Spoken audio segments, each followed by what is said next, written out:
বন্ধুরা, আসসালামু আলাইকুম।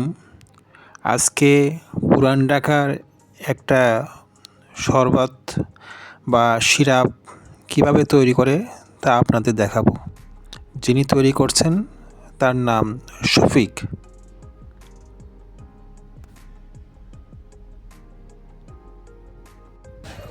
এটা হচ্ছে একটা এটা শরবতের নামটা আসলে আমি নিজেও এখনো ঠিক করতে পারি নাই।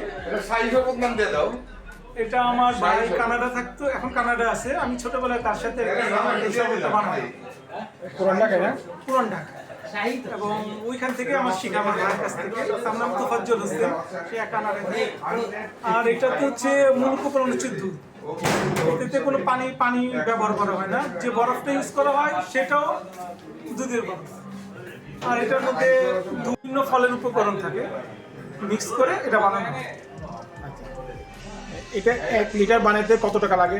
এটা 1 লিটার বানাইতে আনুমানিক 300 টাকার মতো খরচ হয়। এটা বাজারে কিনতে পাওয়া যায় না? না, এটা কিনতে পাওয়া যায় না। যেগুলি পাওয়া যায় বিভিন্ন আইটেমের পাওয়া যায়, তবে আমার মনে হয় না এটার মধ্যে। এটাতে কি কি উপকরণ দেন? কি কি উপকরণ?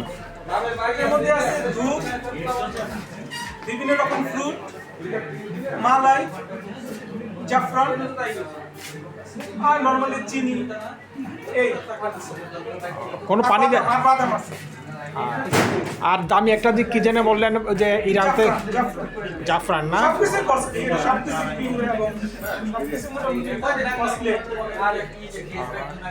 যারা খাইছে তারা কি বলে এটা?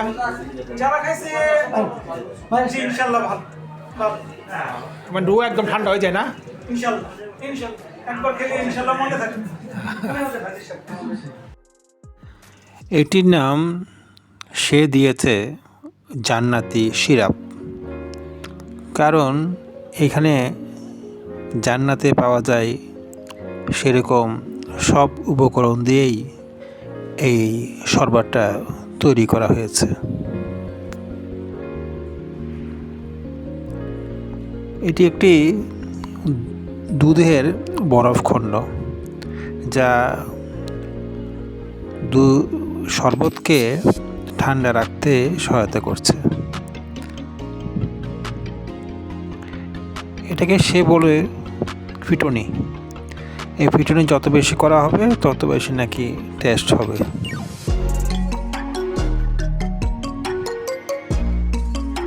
আমি দেখেছি সে প্রায় 1 সপ্তাহ এটা নিয়ে ব্যস্ত ছিল। কখনো মালাই সংগ্রহ, কখনো দুধ সংগ্রহ, কখনো জাফরান সংগ্রহ, কখনো তার মেট সংগ্রহ, কখনো ফ্রিজের মধ্যে সিদ্ধ করা দুধকে বরফ করানো নিয়ে ব্যস্ত ছিল সে।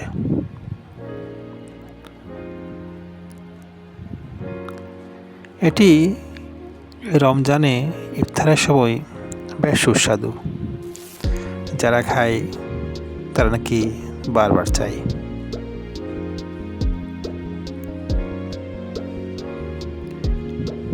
আগেই বলেছি, এই শরবতের প্রধানতম বৈশিষ্ট্য হলো এর ভিতরে কোনো পানি নেই, একদম রেডি টু ড্রিঙ্ক। সবাই ইফতারের অপেক্ষায় আছে, সেও প্রস্তুত করেছে।